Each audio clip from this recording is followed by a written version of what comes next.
All right, let's talk a little bit about judicial philosophy. Every judge has a little different philosophy, and a lot of times, just like with everything else in politics, you don't always strictly stick to this one thing. Some judges are known for their judicial self-restraint, meaning whatever is said in the Constitution, I am going to follow. I interpret the Constitution as it's written.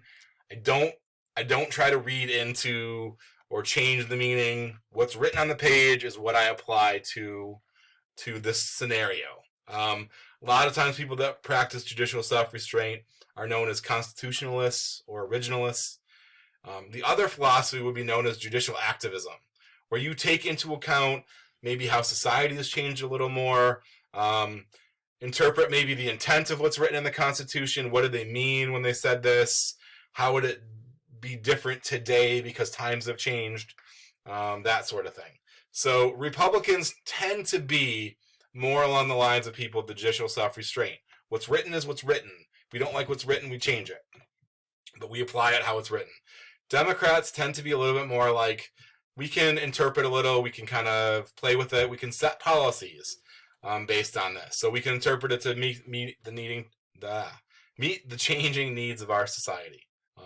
Both parties do both. Even though Democrats are more associated with judicial activism, Republicans with judicial self-restraint, both parties, when it suits their needs, will adapt.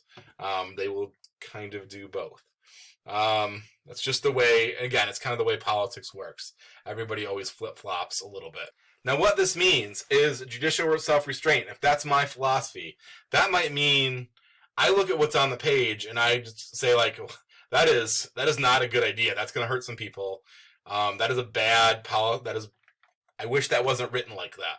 But because that's the way it's written, I have to apply that because that's the law of the land. Judicial activism, again, a little different. Take people into account.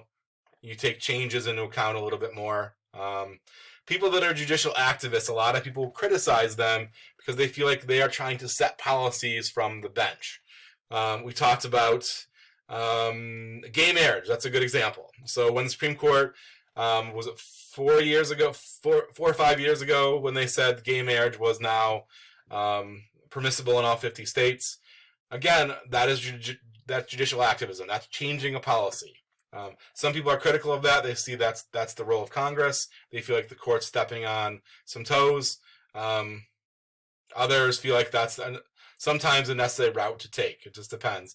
And again, you generally support whatever action benefits whatever side of your argument it's on. So, all right, that's the idea of judicial philosophy. If you have any questions or comments, please let me know. I will be seeing you soon.